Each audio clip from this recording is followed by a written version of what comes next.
Hello, everyone. This is Legacy of Leaders show.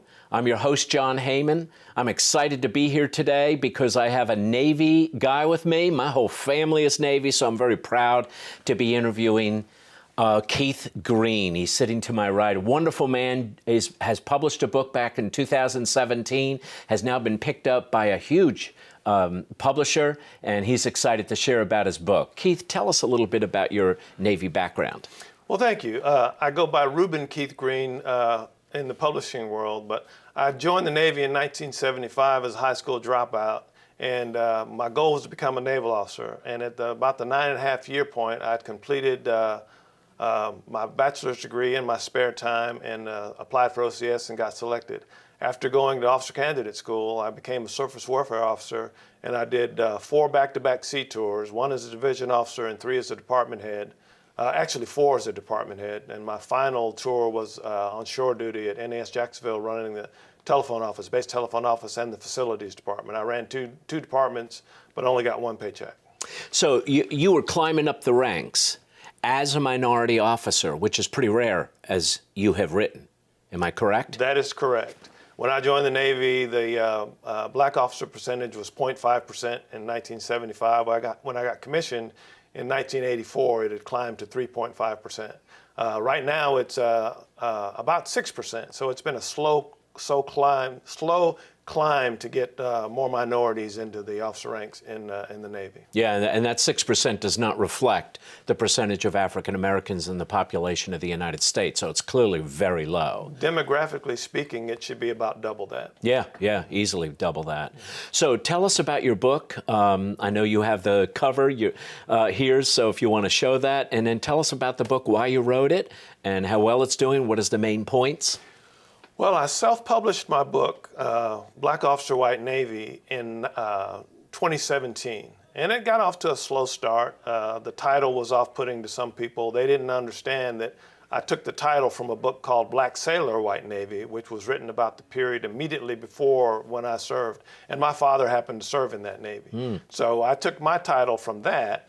And I just wanted to pick up where he left off because there was a lot of turmoil in the Navy at that point, racial strife and turmoil. And I wanted to pick up from there to show what it was like in the post-Vietnam era for anyone that decided they would become a sailor. So I covered a lot of ground. I had a bunch of statistics in there about the military, equal opportunity complaints, et cetera, et cetera. And, but what I wanted to do was give people a chance to follow a young sailor who had aspirations of becoming a naval officer all the way through to the end of their career. And so far, I'm the only non-flag officer or senior officer that's written a book about that in terms of the Navy. Do you think some people would rather that you had not written the book? Yes. There are a lot of people that don't like what I'm saying and that don't like the way that I'm saying it.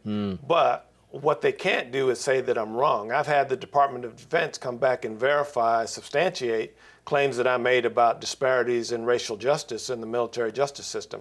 I spent 2 years as a legal yeoman down in Guantanamo Bay, Cuba. So I was processing discipline cases for 2 years, court-martial and non-judicial punishment. And I saw firsthand the disparities that existed. As a matter of fact, I used to submit quarterly statistics that showed that was happening. So, and the other thing was I became an equal opportunity program specialist in the Navy because of what I saw happening while I was in Guantanamo.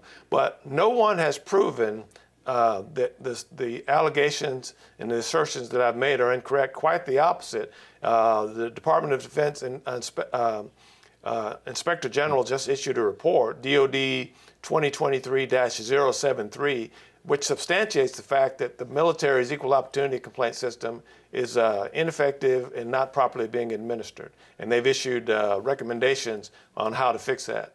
So what I've been saying has been validated by the Department of Defense itself. Yeah. Ladies and gentlemen, we're talking about disparities in leadership in our own Navy. This book, he's going to show a little bit about it in a second, but I'm going to ask him, what does he hope for the book? What changes does he hope for, and how do you think we can get there? So, what I'm doing is trying to get leaders to understand that the recruiting issues and the retention issues they're facing are because of failures of leadership.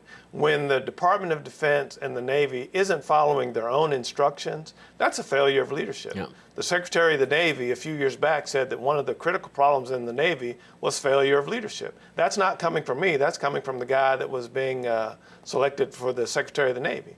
So what I'm hoping to do is shine a light on where the deficiencies are and get leadership to recognize those and to take corrective actions, because I love our military. I wouldn't be doing this if I didn't care about the country and where our military is going. That's fantastic to hear. Mr. Green, I'm going to have to wrap this up for time's sake, and I'm sorry to do that because this is fascinating.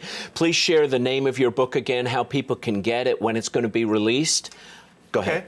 The name of the book is Black Officer, White Navy. This is a prototype cover of the revised edition. It's available at independent bookstores. It's available on Amazon. The original version that I self-published is no longer available due to contract restrictions, but it had 108 reviews for a self-published book, which is pretty good. But any bookstore in the country and overseas, you can get it. Black Officer, White Navy. Excellent. University Press of Kentucky. Thank you, Reuben Green. I appreciate it deeply. Ladies and gentlemen, this is Legacy of Leaders. We just spoke to, quite frankly, an amazing leader, and we hope you have a wonderful day.